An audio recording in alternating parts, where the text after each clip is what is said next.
Un protagoniste apprend la cultivation la plus puissante seulement pour être trahi, ce qui l'oblige à repartir du plus bas.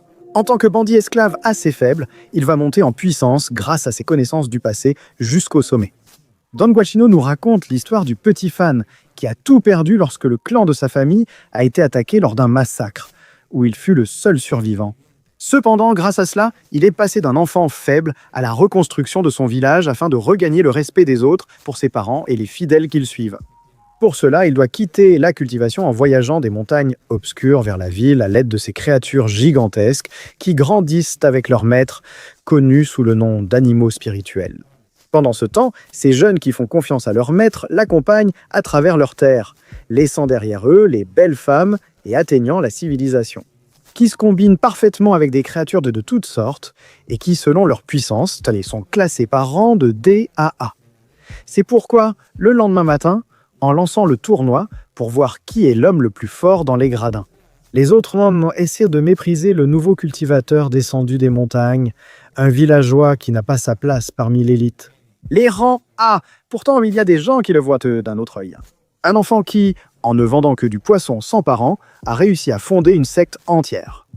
En plus de sa grande affinité avec les animaux spirituels, ce qui lui vaut le respect de ses disciples. Et comme c'est le premier combattant, il se présente avec ce qui est le meilleur spectacle. D'abord, les gens se moquent, puis se taisent en voyant la baleine géante occuper tout l'endroit. Même son rival, qui invoque son singe colossal, n'est pas aussi impressionnant. Mais cela déclenche un combat d'une ampleur biblique, où chaque coup des géants se fait ressentir dans le public, tandis que leurs maîtres se déchirent entre eux. Les spectateurs restent calmes et excités, malgré la puissance présente. L'intensité de l'eau contre le feu commence à monter, jusqu'à ce que le maître amplifie les flammes de sa bête. Le prota est en difficulté, mais 10 ans d'entraînement et sa confiance le poussent à attendre le moment idéal pour son ascension. Un état où la baleine apparemment normale devient invincible, se nourrissant des attaques pour les recracher avec encore plus de force. La bête singe paraît résister, mais elle cède et se laisse dompter pendant que le prota profite de sa vie. Cependant, de nulle part, une aura sombre commence à transformer son animal de compagnie en la baleine putréfiée. Une monstruosité qui, sans réfléchir, dévore une grande partie des gradins dans un chaos où le prota ne peut plus la contrôler. Et il finit aussi par être dévoré. Pendant ce temps, la dernière chose qu'il fait est de se souvenir de la vie avec ses parents, de la façon dont il a grandi aux côtés de son animal de compagnie et a reconstruit son clan. Jusqu'à présent, il perd encore tout, même son héritage, et sa situation empire de façon irréversible. Et c'est ici qu'un vieux maître lui dit que sa baleine est arrivée à cet état à cause d'une possession, un rituel interdit d'il y a des années pour conspirer contre lui.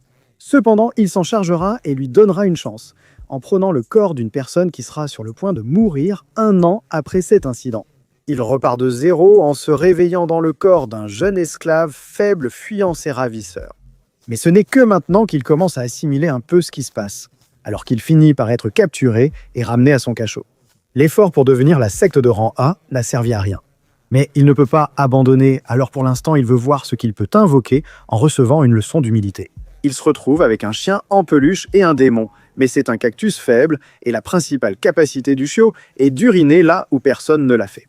Sa situation est triste lorsqu'un garde apparaît pour l'emmener auprès de la femme qui l'a enfermé, la respectée demoiselle Bay, qui l'attend dans une pièce assez luxueuse tout en l'appelant Yu. L'ancien propriétaire de ce corps a apparemment tenté de peloter cette femme en droguant sa boisson.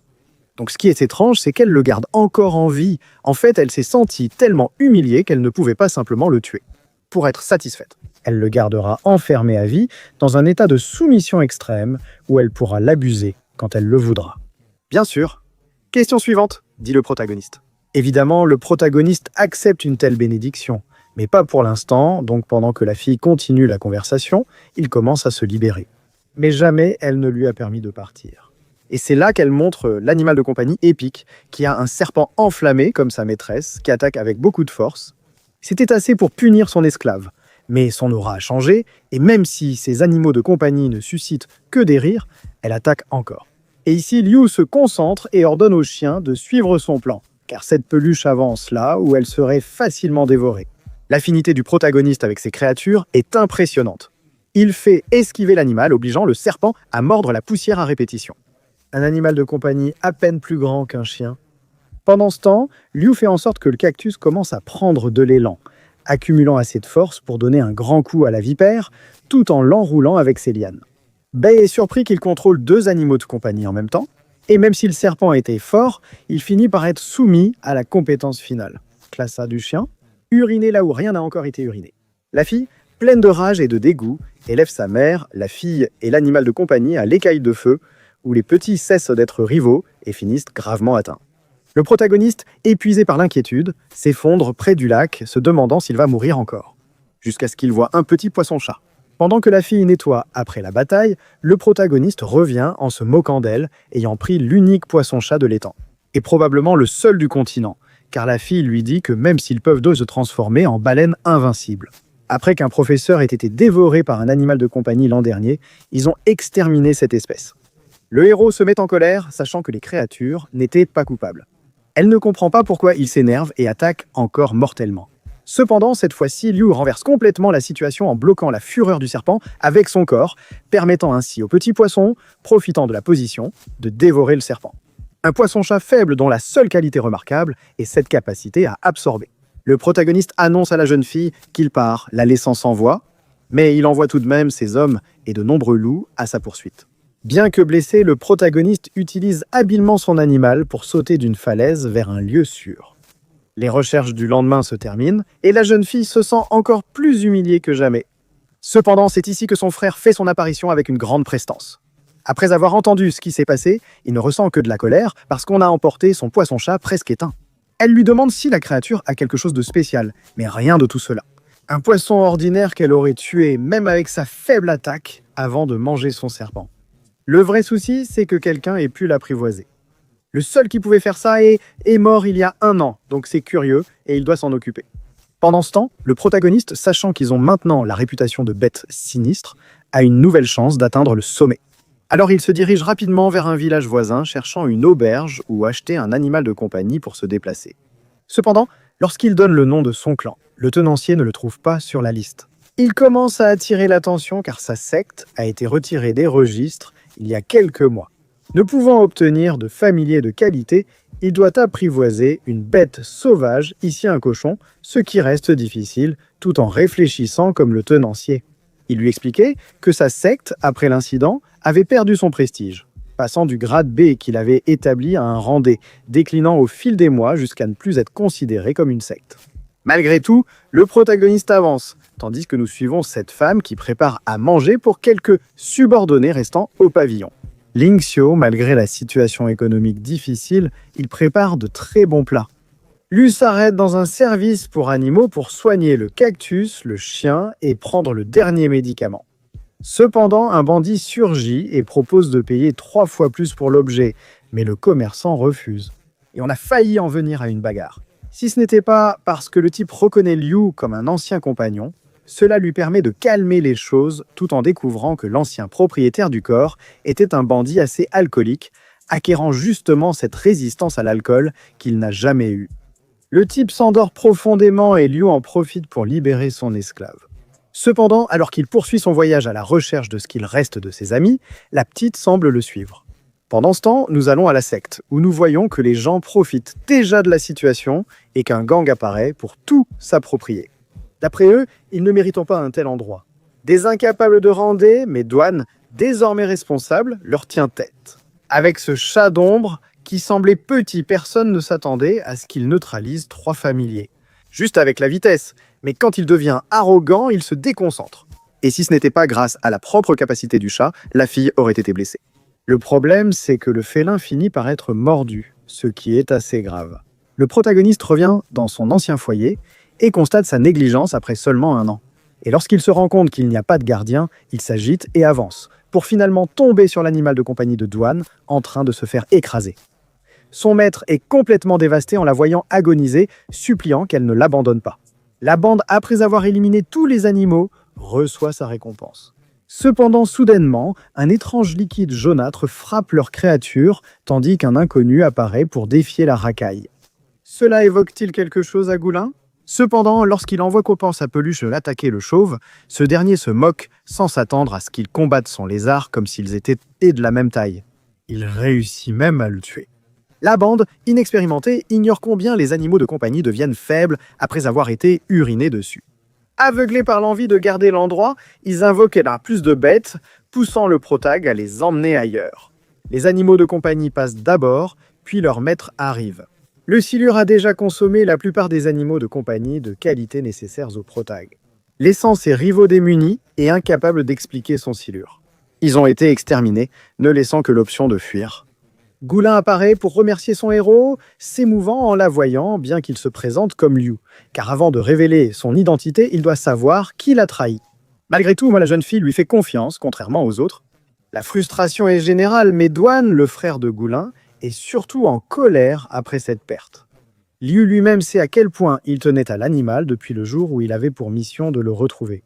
Sa motivation s'effondre, il annonce à tous qu'il va quitter la secte car sans animaux à s'occuper, cela ne vaut pas la peine. Le protag sait qu'il a été le premier à faire confiance à son pavillon, et le plus loyal jusqu'à présent, c'est pourquoi il essaie de l'arrêter. Mais dans ce cas, même s'il dit qu'il va l'aider à tout reconstruire. Son apparence est celle d'un inconnu, se croyant maître. Ils n'ont pas besoin de sa compassion. Ce type n'a plus la morale pour rester ici, et Liu ne peut pas l'en empêcher. Gulin tente de les faire poursuivre les souhaits de leur maître, mais Douane lui annonce sa mort. Il décline depuis 1 an, pensant que tout va bien sans lui. Ces paroles, bien que peu fortes, touchant les autres, qui partagent la frustration et choisissent aussi de quitter la secte. Épuisés, ils s'arrêtent une dernière fois devant la porte pour dire adieu à leur maison. Personne ne remarque la fille, seule à espérer, ni le protagoniste, qui a juste besoin de temps pour tout résoudre. Il ne peut révéler son identité, mais supplie qu'on ne l'abandonne pas. Tout s'achève ici. Alors que le pavillon subit un nouveau coup dur, le lieu déjà délabré se retrouve désormais désert.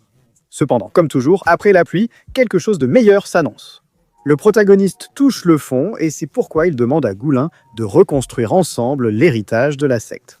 Il veut qu'ils atteignent les sommets ensemble, mais pour être les plus forts, il a besoin d'elle. À ses côtés, on peut voir la détermination sur son visage. C'est ainsi que nous reprenons après tout le drame avec les seuls 4 membres restants de la secte, y compris la cuisinière. L'idée est de rénover le pavillon Lingxiao. Le problème, c'est que Douane est parti alors qu'il était le premier cultivateur digne de confiance et choisi pour les guider tous. Donc, ils sont dans une impasse, tandis que le protag est convaincu qu'ils le choisiront, lui, après ses grands exploits. Cependant, la réalité le frappe, car du moins pour le moment, Gulin est la favorite de tous. Donc, organiser la hiérarchie de la secte reste le plus important, puisque la dernière bataille a laissé tout le monde sans animal de compagnie, sauf le protag. La plupart des habitats où l'on peut farmer ces créatures sont infestés de cultivateurs novices. Malgré tout, Liu les conduit dans un lieu où tous se battent pour des animaux de compagnie faibles, mais il suit son propre chemin bien plus dangereux. Mais derrière se cache une grotte peuplée de créatures exotiques classées. Les plus faibles sont soldats, les plus fortes et âgées, seigneurs. Mais ils sont très rares, car par exemple, dans cette grotte si bien cachée, il n'y en a qu'un seul. Alors ils entrent, cependant ils tombent d'abord sur un renard de bon niveau dont Yue tombe amoureux. Cependant, le protag se rend compte qu'une créature comme celle-ci ne devrait pas être ici, donc il sait qu'elle doit avoir un maître tout près. Un chasseur de primes les attaque sans réfléchir, plaçant l'équipe en net désavantage. Donc, le protag avait déjà prévu que dans un cas comme celui-ci, la seule chose qu'il pouvait faire était d'utiliser ses pouvoirs et de forcer une invocation, même si rien n'apparaissait. Heureusement, c'est efficace contre l'adversaire. Cependant, ici, tout le monde parvient à ressentir la présence abyssale du renseigneur, et se précipite pour voir qui pourra le capturer en premier. Le gaz a plus d'expérience dans la zone et arrive en premier. Cependant, le protag comprend aussitôt qu'il s'agit d'un seigneur adulte, possédant une compétence unique. Ainsi, lorsque le renard l'attaque, il est aveuglé, et en utilisant son corps, il arrache la couleur de l'ennemi, ce qui est assez curieux. Une compétence qui ne paraît pas trop problématique. Cependant, avec la couleur, il crée des illusions qui surprennent tout le monde, car il échange même les teintes pour les embrouiller. Ils ne peuvent même pas l'approcher. L'albinos propose une trêve temporaire pour le vaincre, puis partager le butin. Avant de le distraire, il utilise sa corne pour partiellement disparaître, puis surprend avec son poing, mortel au sol, grâce à sa grande vitesse. Alors Peul Panda, profitant de l'avantage, libère une folie de couleurs qui soumet ses ennemis à une contamination où ils deviennent complètement vulnérables. Cette mascotte est-elle vraiment puissante? Cependant, le chien du protagoniste ne comprend pas ce qui se passe, car il ne peut voir que certaines couleurs. Il ne comprend pas pourquoi tout le monde se fait frapper et endort le panda d'une attaque, en plus de lui uriner dessus pour l'empêcher de se relever. Le problème, c'est que l'albinos les trahit, prend la récompense et s'enfuit, emmenant la puissante créature au château de la célèbre secte de la liberté. L'albinos traverse les gardes et découvre un tas de créatures dans des conditions terribles, prêtes à être vendues. Il arrive auprès du chef de la secte, Yang, un type avide qui avait passé un accord pour lui rendre la compagne de son renard s'il lui procurait de bonnes créatures. Pourtant, même en respectant l'accord, il garde tout pour lui. Pendant ce temps, le jeune homme essaie de se battre, car il est assez habile et la puissance de son animal de compagnie parvient à en mettre certains à terre. Du moins jusqu'à ce que le démon de Yang apparaisse, une créature qui se déplace dans l'ombre et qui le maîtrise facilement, le laissant sans rien et emportant ses créatures pour les vendre. Le lendemain, notre équipe découvre au marché les affiches recherchées pour Liu, car Bai, la jeune fille, s'est finalement mise très en colère. Ils choisissent de rien lui montrer pour l'instant, c'est mieux. Ils recherchent des animaux de compagnie et, aidés par la cuisinière, font de bonnes affaires avec ces petites créatures, faibles mais appréciées de leurs propriétaires. La surprise survient lorsqu'ils tombent justement sur le panda qu'on leur a volé la nuit précédente. Ils font un scandale, mais le membre de la secte de la liberté a l'air dangereux. Le jeune Sheng montre son affinité avec les animaux, s'allie au panda pour tromper l'esclavagiste et le faire battre. Assez illégal cependant, ça finit par marcher. Yue, qui est la seule sans animal de compagnie, parvient à créer un lien avec le panda, qui voit que la femme est digne de confiance. Mais en plus, il trouve le couple de renards attachés qui, dès qu'ils sont libres, essaient d'expliquer la situation de leur maître et ce qu'il endure. Cependant, au pavillon Ling Xiao, privé de leur ancien maître, ils n'ont plus la force d'avant et ne peuvent même pas se sauver. Ici, Liu les motive et leur dit qu'il a quelque chose à montrer, les emmenant jusqu'à l'endroit. Une dernière lettre de leur maître. Il est clair qu'il l'a écrite, mais il s'excuse de n'avoir pas consacré assez de temps aux novices du clan, qui, comme on le sait, ont été les seuls loyaux. En guise de testament, il leur donne toutes ces friandises d'amélioration pour qu'ils les utilisent bien. Peu après des rumeurs circulent dans le village. La secte de la liberté serait attaquée à l'insu de son chef. Très occupé à torturer l'albinos pour qu'il rompe le lien avec les renards, il ignore encore qu'on le lui a déjà volé. Mais le type finit par tenir le coup et lorsqu'il se réveille après le passage à tabac, il voit apparaître ses sauveurs. Les types qu'il a volés viennent de lui rendre ses précieuses mascottes. Le prota lui fait clairement comprendre qu'il le considère comme quelqu'un de puissant et qu'il veut l'aider. Le prota gagne son respect et mène le combat. Puisque pendant qu'ils devront libérer les mascottes psideuses prisonnières, lui s'occupera de Yang. Cependant, en avançant, il tombe sur un salon rempli de trésors, de reliques et surtout de matériaux d'évolution parfaits pour améliorer ses créatures faibles. Cependant, il se laisse distraire et ne prête pas attention au fait que l'endroit est complètement sombre. Les ombres sont l'habitat parfait pour le démon de Yang Liu. Lorsqu'il est attaqué, la seule chose qu'il puisse faire est de fuir. Cependant, s'il gagne un peu de temps en constatant que les objets et reliques sont la priorité pour cet avide démon. Cependant, cela ne dure pas, et malgré la diversion, le protagoniste est sérieusement blessé. Il n'a pas d'autre choix que de rejoindre l'équipe qui prend le contrôle du château. Voyant l'état de Liu, Gulin lance la guérison avec son papillon. Il manque de temps. Le démon des ombres surgit. Malgré leur supériorité numérique, la bête disparaît à volonté, se déplace et frappe fort. En plus, le cactus de son propre chef a décidé de commencer à se soigner tout seul, donc nous sommes encore plus désavantagés. Cependant, les renards unis arrivent à maîtriser partiellement la créature. Mais quand ils préparent une bonne attaque, Yang décide de faire évoluer le spectre et à ce moment-là, plus rien ne peut l'arrêter. Il devient si puissant que cultivateurs et créatures subissent les mêmes punitions. Le démon emporte Gulin et le maître se moque en disant que c'est tout ce qu'il reste, de ce qui fut autrefois la 6e promesse du continent. Et en voyant que tous ses alliés ont été vaincus ou sont hors de combat, il se prépare au pire, jusqu'à ce qu'il sente des gouttes d'eau dans la zone, surprenant Yang en voyant l'un des grands silures apparaître, supposant qu'il devrait être éteint. Le protagoniste arrive, la fille est sauvée et le combat s'intensifie. Liu se déchaîne, tandis que Yang, désespéré, attaque à distance et blesse le silure. Vu la taille, il est clair que le protagoniste a renforcé sa connexion avec l'animal. Une créature plus résistante et en plus combinant les compétences de ses autres bêtes, comme le cactus amélioré. Typique d'un prodige, une fois attaché, le poisson le consomme. Cependant, Yang doit l'arrêter et si l'ombre touche le sol, elle pourra s'échapper comme elle l'a fait. Ainsi, Liu intensifie le combat, laissant le démon sans issue, qui finit consommé. Son orbe reste en suspension grâce à sa puissance. S'ils ne la détruisent pas, ils n'auront rien gagné, mais ils n'ont plus de force à ce stade. Ils finissent par être contenus et être si près de la victoire ne fait que générer de la frustration. Soudain, l'esclave semi-humaine libérée par le protagoniste surgit et écrase l'orbe, détruisant la créature. En battant celui qui l'avait jadis enfermée pour la vendre, elle devient la plus puissante. Et malgré cela, elle devient très timide en aidant celui qui est pour elle son sauveur. Alors elle disparaît sans répondre aux questions, laissant la situation sous contrôle. En fait, maintenant, l'équipe a un butin complet, que l'albinos pense à nouveau mériter à 70%.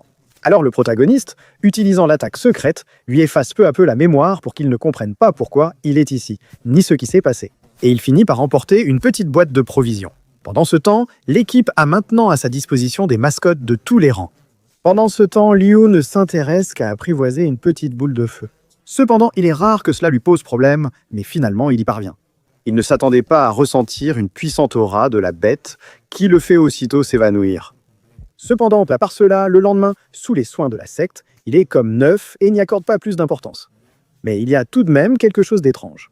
Le fait est que maintenant, ils doivent se concentrer sur l'amélioration de leurs animaux de compagnie afin de pouvoir se qualifier pour le tournoi de grade D.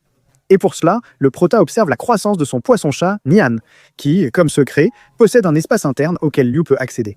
Et ce n'est pas tout, le temps y passe si lentement et l'endroit peut être amélioré, au point de devenir la zone d'entraînement parfaite. C'est un espace qu'il contrôle seul, où il peut réfléchir, le traître n'est personne de l'équipe. Ça doit être l'un de ceux qui ont quitté la secte ou quelqu'un d'extérieur au clan. C'est pourquoi je dois parler à Gulin, la seule à avoir vu le poisson-chat qu'il cachait. Donc la visite au temple, où elle s'inquiète pour lui et le remercie de leur prêter sa force. Liu tente de ne pas mal paraître et s'excuse pour son poisson-chat presque éteint, mais au fond, cela lui importe peu. Elle a aussi vu ses affiches dans la ville, mais elle sait qu'il n'est pas un bandit. Ce qui la trouble, c'est quand elle le voit, ressent sa présence, sa façon d'interagir avec les animaux et le fait qu'il contrôle un poisson-chat. Tout cela lui rappelle tellement son grand maître qu'elle lui demande directement s'il est disciple ou membre de sa famille. Ou la question qui le rend complètement fou, s'il est le maître qu'ils ont perdu. Le protagoniste se retrouve complètement acculé par la fille, qui veut savoir ce qui se passe, donc on laisse le protagoniste totalement acculé. Shen et la cuisinière écoutent, car un inconnu est seul avec leur maîtresse. Cependant, cela profite à Liu, qui sait qu'il ne peut pas encore révéler son identité tant qu'il n'a pas trouvé le traître et qu'il ne s'est pas vengé. Donc, donnant raison à tout le monde, il dit qu'il est un pervers et qu'il sait autant de choses parce qu'il est en réalité un harceleur de la secte Lin Xiao. Il évite le sujet quand d'autres arrivent pour l'arrêter, mais Guling sent qu'il se passe autre chose. Aussi bien le poisson-chat que son étrange aura la troublant. Malgré tout, elle met cela de côté car tous doivent se concentrer sur la compétition d'évaluation de grade D, à laquelle ils doivent se qualifier. C'est ainsi que nous avançons. 10 jours où, à cause de la pauvreté de la secte, on perçoit le changement de créatures dans lesquelles ils se déplacent. Cependant, tous semblent s'adapter à ce qu'ils ont, et encore plus après avoir passé des jours d'entraînement intensif. Comme seules certaines sectes accéderont à la compétition principale, ils devront se réunir dans un lieu spécifique.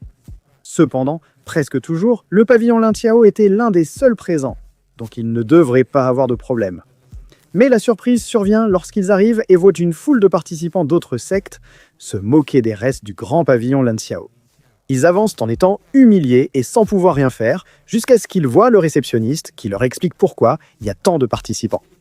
En fait, à cause du nombre de pillages subis par le pavillon Lin Xiao, des bandits et d'autres sectes en difficulté ont pu prospérer grâce aux ressources qu'ils ont volées. Même d'anciens alliés se sont retournés contre eux.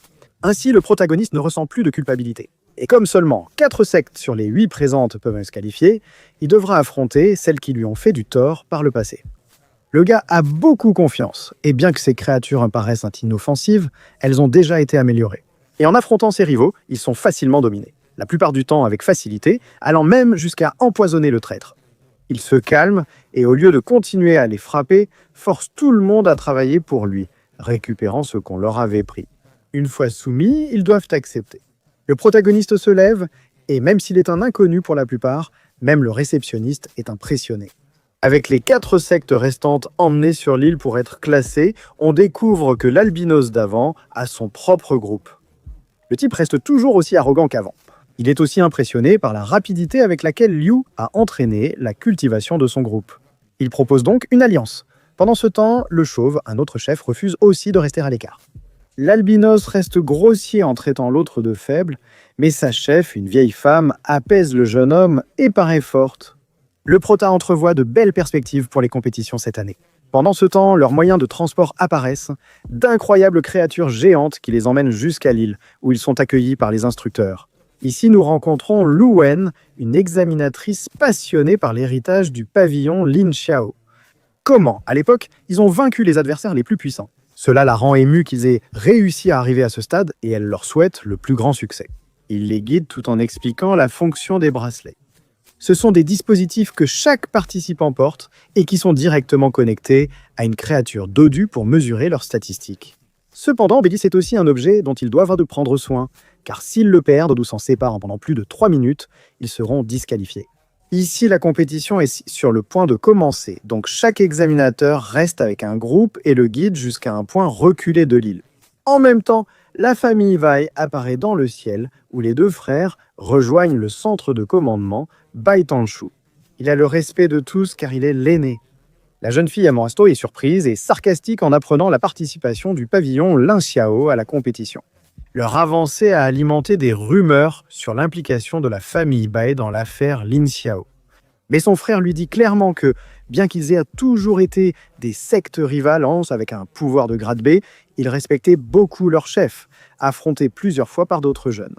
La secte Bai a toujours fini par perdre face à une cultivation écrasante.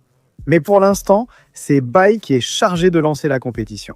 Là où nous avons un paysage, les eaux frémissent, tandis que l'île émerge, créant le décor parfait et épique avec plusieurs biomes où la compétition peut avoir lieu. Chaque secte est déjà répartie, libérant une multitude d'orbes pour la première épreuve. Puisqu'une voix qui résonne à travers toute cette terre leur dit qu'ils devront récolter les spores. Ils sont 500, seuls les plus rapides seront qualifiés, les autres devront se reposer. Les protagonistes récoltent la première sans souci, mais constatent qu'elles disparaissent vite. Les marques de ces orbes doivent être rapides, alors Liu les divise. Chacun doit en récolter au moins 5 pour entrer dans le top mondial. Pendant ce temps, au centre de contrôle, il y a des sectes qui ont déjà récolté jusqu'à 17 orbes. Profitant d'une faille du règlement, ils utilisent des animaux de compagnie avec le bracelet pour faciliter les choses. Ces types sont eux les candidats pour prendre la première place. Soudain, Laura, l'un de ces animaux de compagnie, disparaît alors que l'inconnu les menace. Le type semblait fort, mais ce bras denté montre qu'il est aussi fou. Il a un animal de compagnie parasite qu'il a laissé sans bras et dont la présence est terrifiante. Ce type appartient à la secte de la liberté et dévore aussitôt ses adversaires. Ceci n'est pas conforme au règlement, mais dans un espace si vaste, il est difficile d'identifier la personne. Le protagoniste et ses animaux récupèrent progressivement les orbes. C'est alors que la secte Hulan surgit.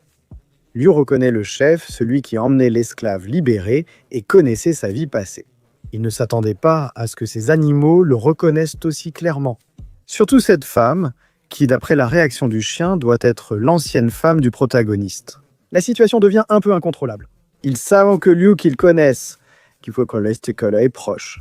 Tandis que Guling, faisant sa part, rencontre des types peu fiables, menés par une voix familière mais à l'aura différente.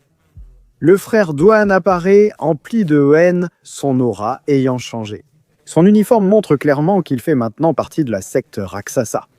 Les deux bandits précédents sont rivaux et veulent aussi l'affronter avec de puissantes créatures. Mais Duan les ignore et préfère mentionner que sa petite sœur de cultivation, Ling Xiao, est désormais chef du pavillon. Cela met en colère les chauves, qui semblent avoir tout un arsenal d'animaux de compagnie. Cependant, en un clin d'œil, une créature les tranche tous en deux. À travers la poussière, on voit que le chat, censé être mort depuis des mois, est bien vivant. Pourtant, pas quelque chose cloche. Une partie de son corps est décomposée et il semble ne bouger que sous le contrôle d'une sorte de magie nécromantique. Cela le rend extrêmement rapide et doté d'une force d'attaque redoutable. Tous les ennemis sont tranchés et ses invocateurs ont échappé de peu au même sort en se rendant. Ses griffes y sont mortelles, mais il ne semble plus vivant. Pourtant, Duan éprouve de la fierté, car cette abomination était un don de sa nouvelle secte qu'il juge la plus puissante, où personne n'a à mourir. Comme dans le pavillon Ling Jiao, c'est pourquoi il essaie de la convaincre de rejoindre son groupe. Cependant, Guling défend son pavillon. Il sait qu'ils ont beaucoup progressé en peu de temps, eux et leurs créatures, grâce au leadership de Liu. Cela met Dwan en colère car il le considère comme un inconnu, qu'il ne respecte pas et qui ne fait que leur donner des ordres. Des animaux de compagnie trop faibles pour servir de nourriture. Elle veut qu'il revienne avec eux, mais elle sait que son esprit est ailleurs et qu'il agit seulement sur un chemin vide et rempli de haine.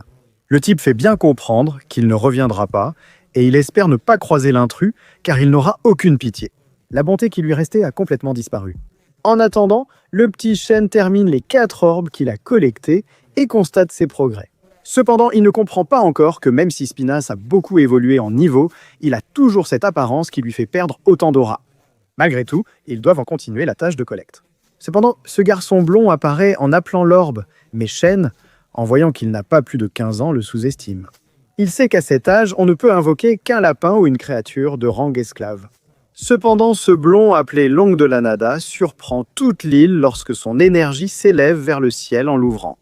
Les adultes savent que seul un rang empereur peut provoquer quelque chose comme ça. L'enfant vient d'humilier Shen avec ce dragon dans la salle de contrôle. Ils ne comprennent pas comment un mineur peut avoir autant de pouvoir, car il est le frère aîné.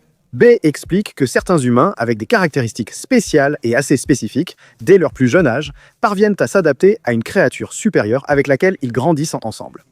Mais il faut essentiellement des prodiges pour qu'une telle chose se produise. Chance rappelle que son père a voulu lui offrir un animal de compagnie, mais il n'a jamais été assez doué. Cela le remplit de rage et il finit par affronter le blond dans une situation complètement désavantageuse. Même Bai Lianshu sait qu'un tel animal de compagnie gagnerait directement le tournoi. Cependant, son frère lui dit que, même s'il s'agit d'un rang empereur, la limite de sa puissance est directement liée au niveau de cultivation de son maître. Comme on le voit, le blond manque de précision, son niveau est bas et sa personnalité freine son potentiel. Shen en profite pour attaquer avec sa pluie d'épines, mais le dragon est de longue. En plus de 5 points de puissance, une compétence réservée aux empereurs permet même à un enfant non entraîné de bien se battre au corps à corps. Shen ne se rend toujours pas, attendant que sa puissance s'épuise. Mais le dragon a tellement d'énergie que le duo du pavillon lynx finit vaincu et frôle la mort. Sinon, c'est parce que le père du blond apparaît, un homme plus raisonnable qui calme son fils, car il attire trop l'attention des autres guerriers. Et puisque Shen ne va pas abandonner sans se battre, le mieux est de battre en retraite. Pour l'instant, il emmène son petit, tout en montrant une relation père-fils que Shen ne peut qu'envier, car actuellement sa meilleure compagnie est son animal de compagnie, et c'est important. Mais il veut aussi devenir fort, donc il décide qu'un jour, il vaincra Long dans un combat où ils seront plus égaux, ce que son rival finit par accepter. Il conclut un pacte. Passons à la cuisinière Yue, qui apprécie la mission. Et encore plus avec le panda, qui est une créature assez puissante. Donc même s'il a mauvais caractère, il est assez facile d'obtenir des orbes avec lui. Le problème, c'est que la créature avance où elle veut, sans rien craindre, se retrouvant face à plusieurs adversaires à la fois. Et il veut leur arracher leur sport, car pour une raison quelconque, ils les portent à la main et non sur leur bracelet. Le panda attaque les filles, qui paraissent résistantes. Mais l'apparence trompe et à leur première invocation, on découvre qu'elles sont un groupe d'idoles avec seulement des mascottes voyantes. Aucun pouvoir en combat et le panda les endort toutes sans problème, mais c'est là que les filles supplient qu'on ne leur enlève pas leur orbe. Elles expliquent avoir participé à cette compétition uniquement pour l'expérience. Elles deviennent victimes du chantage d'un chef de bandits qui a enlevé leur ami, menacé par une créature mortelle s'il n'obtient pas 5 orbes. Pour une raison inconnue, il éprouve de la compassion et choisit de les aider. Alors, les 3 filles, en rencontrant le vieil homme, lui disant qu'elles ont pu obtenir 3 ospores. Mais le type ne va pas les laisser négocier avec lui, et il est sur le point de dévorer la tête de leur ami, cependant, elles arrivent à obtenir un peu d'argent. Le panda, camouflé derrière, affronte ce ver étrange qui a l'air puissant, mais il l'explose d'un seul coup de poing, de la manière la plus épique. Tout semble sous contrôle. Cependant, le vieil homme avait déjà injecté une larve dans le cou de la fille, qui s'enfonce et lui cause beaucoup de douleur. Et dans une position où, sur ordre, il peut lui briser le cou. Maintenant, il pleut. Il doit décider s'il accepte de se faire implanter une de ses larves pour la sauver, ou s'il regarde cette fille mourir. Une décision qui ravive de vieux traumatismes dans sa vie, où ses choix l'ont mené à des tragédies. Cela fait donc entrer la fille dans un état catatonique. Une aura puissante commence à l'entourer et la frustration la pousse à infliger une véritable raclée au vieil homme qui finit inconscient. Pendant que le panda arrache la larve mais il pleut, il finit aussi au sol car pendant ces instants, il perd la raison. Heureusement, ses filles veillent sur elles, et une fois rétablies, elles leur remettent les 3 orbes collectés. Elles arrêtent de jouer, se retirent, et à la fin de la compétition, 4 rejoindront ce pavillon pour la suivre. Mais elles la rejettent parce qu'elles sont faibles, ou du moins, c'est ce qu'on aimerait croire. En attendant, allons dans la salle de contrôle où le score de la première étape est publié. La première place a 47 orbes cependant. Bai Lianshu s'intéresse au pavillon Lin Xiao, se réjouissant même qu'il soit à la 7e place avec 16 points. Bien qu'elle soit une femme dure, elle est émue qu'ils aient réussi à progresser. Le problème, c'est qu'il continue de trouver des sectes complètement massacrées. Est-ce que quelqu'un utilise la compétition à cette fin? Ainsi, il ne reste plus aux responsables qu'à lancer la 2e phase. Nous retrouvons enfin Liu, désormais avec la femme d'avant pour une raison inconnue. En le suivant, elle n'est pas claire sur ses motivations. Elle se contente de dire qu'elle veut voir le chien de Liu si on lui demande directement quel genre de personne il est pour elle. Elle lui explique avoir perdu gravement la mémoire, d'où ses rares souvenirs de sa vie passée. Elle s'approche, lui dit qu'il est un démon désagréable, mais le dit comme si elle voulait l'embrasser. Le protagoniste veut tout savoir, mais en allant trop loin, la fille le remet à sa place.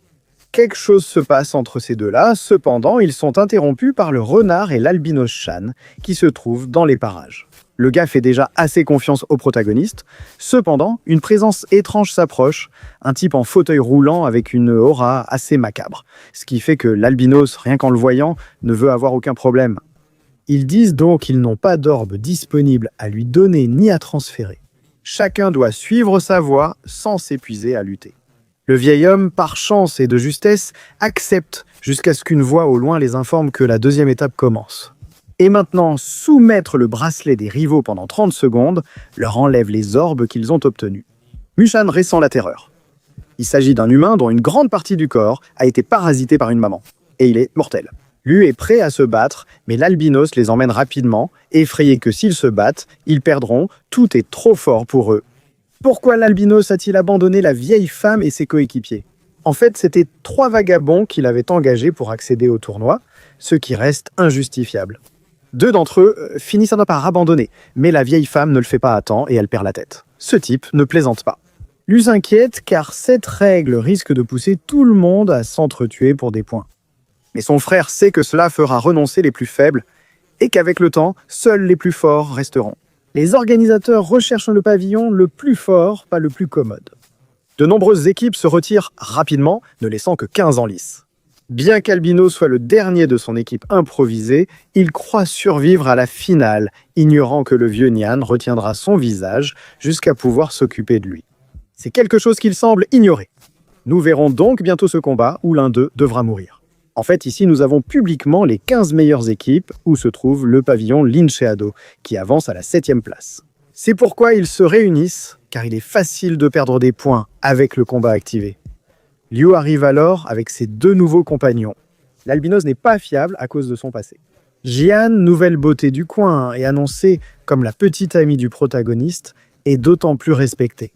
Pendant ce temps, la voix leur annonce les positions dans le classement, y compris la secte Rakshasa, où se trouve Duan et qui obtient la 2e place. C'est pourquoi Gulin arrive si abattue. Elle ne comprend pas le comportement de son ami, surtout avec cette étrange version de son chat zombie. Le protagoniste relie directement cette putréfaction à l'état de sa baleine lors de sa trahison, ce qui pourrait être un bon indice. Cependant, Trony, pour l'instant, il reste calme, et comme il reste si peu de spores à récolter, les équipes vont commencer à s'attaquer les unes les autres. Se séparer n'est donc pas une option. L'albinos a une idée, et ainsi cette secte faible s'enthousiasme pour un butin de 3 orbes. Après les avoir ramassés avec son animal, il découvre que ce ne sont que des pierres placées de façon à avantager Liu et les autres. En utilisant leurs créatures, ils attaquent facilement, tandis que leurs maîtres, soumis à une forte dose d'urine, n'ont pas le temps de réagir. C'est ainsi qu'ils prennent leur bracelet, ajoutant un énorme total de 9 points au tableau. Le problème, c'est qu'ils se distraient en essayant d'en donner quelques-uns à l'albinos, et c'est là qu'ils attrapent Jian par derrière, la soumettant à nouveau. Avec l'un de ses vers dégoûtants, un compagnon du vieux d'avant, mais plus agressif. Ils ont baissé leur garde, et c'est pourquoi ils décident de remettre les orbes qu'ils viennent de gagner, pour qu'ils ne fassent rien à la fille.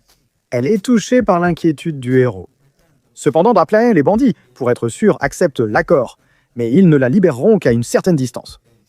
Le héros pense que c'est un piège, mais en voyant l'expression de la fille, il sait qu'il peut lui faire confiance. En fait, il les avertit que s'ils lui font quoi que ce soit, il s'occupera de traquer leur secte pour le reste de sa vie. Le clan ennemi repart avec son otage. Cependant, à ce moment-là, la voix leur indique que la fille a été retirée du tableau. Le protagoniste savait qu'il ne pouvait pas se fier à eux, ce qui le remplit de rage. Cependant, à ce moment-là, ils annoncent à nouveau que la secte du ver a été complètement éliminée. Le protagoniste ignore la situation jusqu'à ce qu'il retrouve la fille saine et sauve. Restant seule avec le vieil homme, elle a usé de son charme pour s'approcher, invoquant sa femme renard qui attaque, séduit et transforme ses victimes en marionnettes. Alors elle a décidé de se rendre et a laissé le vieil homme l'attaquer afin que tout un clan soit disqualifié. Le tournoi a disqualifié pour agression contre quelqu'un qui s'est rendu, donnant ainsi au protagoniste une multitude d'orbes. Elle doit quitter le tournoi, mais son geste lui vaut le respect de tous. C'est la belle-sœur, elle doit rejoindre le pavillon du lynx après le tournoi. La seule chose qui inquiète la jeune fille, c'est que quelqu'un ne veut pas l'accepter, mais malgré la pression, le protagoniste en est sûr, cette fille est amoureuse. Actuellement, avec les orbes, ils ont 46 points et la première place. Mais il reste à retirer ceux de l'albinos. Le pavillon lynxéen obtient une honorable deuxième place, juste derrière la secte des parasites et devant le clan zombie de Douane. Tout le monde dans le quartier général est surpris, même le grand frère est ému d'entendre à nouveau ce clan au sommet. Surtout à cause de ce mystérieux membre venu l'améliorer. Un costaud attire l'attention de sa sœur sans qu'elle comprenne pourquoi. Nous passons à la troisième phase, où l'île recommence à couler et les bracelets ne doivent pas toucher l'eau, où ils perdront des points. Les équipes restantes doivent avancer vers le sommet, où seul le meilleur subsistera. Et pour que ce soit amusant, la règle interdisant d'attaquer après une reddition est annulée. Le chacun pour soi commence. Alors qu'ils avancent, le chat zombie de Douane les attaque, cherchant à se venger de Liu, qu'il voit comme un intrus. En fait, il ne le considère même pas comme puissant, et laisse ses compagnons s'en occuper. Une pieuvre surprend le protagoniste, qui laisse tomber son bracelet face à cette créature zombie dans l'eau. Ce qu'ils ne savent pas, c'est que c'est l'environnement parfait pour que Liu utilise son poisson-chat. Ici, tout le monde s'inquiète pour le chef, ce qui énerve encore plus celui qui ne comprend pas. L'apprécie-t-il autant ? Mais Gulin n'a pas à donner son avis après avoir été le premier à quitter la secte et lancer le combat. La cuisinière affronte un nouvel adversaire en tentant de l'intimider avec son panda. Mais le type n'en a pas seulement un pareil, il en a un qui est plusieurs niveaux plus puissant et plus grand. La situation se complique, alors l'albinos décide que le mieux est de s'enfuir avec le bracelet de Liu. Mais en réalité, c'est lui qui a le plus d'ennemis sur place, donc ce n'est pas si facile pour lui avec ce tyrannosaure zombie. Mais pour le prota, c'est différent. Elle est très à l'aise dans l'eau et grâce à Nian, dominer une si grande bête semble facile. En fait, son niveau s'est tellement amélioré qu'elle peut créer des tourbillons pour faciliter la dévoration de ses rivaux. Le chauve ignore ce qui se passe. Sa créature est la plus forte, mais voir un simple humain sortir de l'eau lui fait peur. Le protagoniste récupère son bracelet, il décide d'aider les autres. Dans ce cas, le panda parvient à donner quelques coups, mais la force du zombie est supérieure. Liu reste confiant envers Yui et lui demande juste de cacher son poisson au panda pour qu'il puisse apparaître. Pour éviter les soupçons sur son poisson-chat devant Douane, ce dernier s'en moque, conscient qu'il copie son maître et qu'il compte donc l'effacer de la carte. Le protagoniste, prêt, envoie Shen secourir l'albinos menacé par le tyrannosaure. Donc pour le petit, le mieux est d'attaquer directement le maître. Et même si son animal de compagnie le défend, ce n'est pas par mauvaise intention. Ils doivent garder leur distance ou être dévorés et utilisent des pics avec les éléments de leur renard. La combinaison finit par révéler la faiblesse du dinosaure face au feu. Mais son maître riposte vite avec un rugissement qui étourdit et effraie les créatures, ne laissant que les plus vulnérables. Un prodige surgit et terrasse la créature à main nue. C'est le blond d'avant, ressemblant à El Salvador. Ils cherchent uniquement le bracelet qu'ils ont perdu. Yue n'a pas cette chance. La situation se complique davantage car son ours résiste parce qu'il est très fort, mais il ne fait aucun dégât et avec un coup, il va atteindre sa limite. L'adversaire reconnaît sa résistance, mais il vaut mieux que la fille rende ses affaires, sinon elle sera écrasée. Le panda continue d'attaquer, mais il finit à nouveau enterré. Elle évite de se blesser, mais comme l'a dit Liu Harun, seuls les forts conquièrent les forts. Comme elle ne se sent pas ainsi, il ne lui obéit pas. Lui suffisait-il de voir sa secte grandir pendant qu'elle cuisinait ? Elle était satisfaite, mais maintenant elle veut plus, encouragée par la voix de son ancien maître. Se souvenant de ses actions, elle décide de prendre l'initiative pour être prise au sérieux. Son animal de compagnie est têtu, mais elle peut aussi être redoutable. Et ils ont un plan, c'est ainsi que leur rival les méprise, ils n'ont plus aucune chance. Cependant, l'union de la jeune fille rend les mouvements du panda beaucoup plus fluides et épiques, avec de bons coups. Et en plus, contrairement à son rival, elle peut utiliser des compétences uniques, dans ce cas, avec la corne. Elle aveugle son adversaire avec un flash, puis à sa reprise de vue, il voit son animal de compagnie l'assommer, laissant tous perplexes. Mais c'était un bon coup, compte tenu des illusions du panda. Et comment peut-il inverser les couleurs? La fille, ravie de sa victoire, remercie son maître. Le protagoniste sait qu'il ne reste que l'arrogant douane de ce clan, et que c'est le moment de lui apprendre l'humilité. Avec une créature dont personne n'attend rien, mais qui va nous offrir un bon combat. C'est ainsi que nous restons aux portes de ce qui pourrait être le bataillon, contre le rancunier. Qui sait si le type qu'il croyait faible l'est vraiment? Cependant, voici la fin du 9e épisode de la série, et nous sommes proches de terminer cette grande diffusion. Nous resterons attentifs à l'évolution du tournoi. À la manière d'un Battle Royale où seuls les plus forts resteront, et bien sûr, le protagoniste en fera partie. Nous voici à la fin de ce dernier chapitre de Donwa, il n'y a pas grand-chose à ajouter. Ses valeurs de production depuis le début restent impressionnantes. Et même si l'intrigue suit celle d'autres histoires, est-ce que ça semble différent de l'histoire? Il aime travailler sur ses personnages, il est un peu plus mature et il divertit vraiment. Et ceci n'est qu'une des premières épreuves que devront affronter ce Donwa, qui est vraiment excellent. L'histoire reste simple, mais l'association des pouvoirs transforme le faible en plus fort. Les créatures de façon Pokémon fonctionnent bien, c'est plus adulte, et avec cette animation incroyable, on en profite davantage. Et qui s'est maintenue au même niveau en ce moment où elle est diffusée. Je vous conseille de la voir sur grand écran, en bonne qualité. Si je vois du soutien, je continuerai à vous offrir ce bijou. Et dès que nous atteindrons les 2500 likes, la suite sera disponible instantanément pour que vous ne la manquiez pas. Une animation de folie, aussi puissante qu'inconnue. C'est une histoire simple sur un héros méprisé, jugé trop faible pour rejoindre les puissants de rang A. Pourtant, elle est si agréable à regarder que je vous conseille de la voir en entier. C'est une autre série chilienne qui vient s'ajouter à la liste de celles qui posent leur empreinte sur ce qu'il est possible de faire en animation. Avec des combats aussi violents entre bêtes et maîtres, avec une fluidité enviée par de nombreux titres populaires du Japon qui, même dans les moments les plus calmes, continuent de se démarquer. Comme vous le savez déjà, les donghua sont les préférés sur cette chaîne, et plus il y a de séries de ce style, avec l'épopée de voir un chien nain contre un serpent de plus, mieux c'est.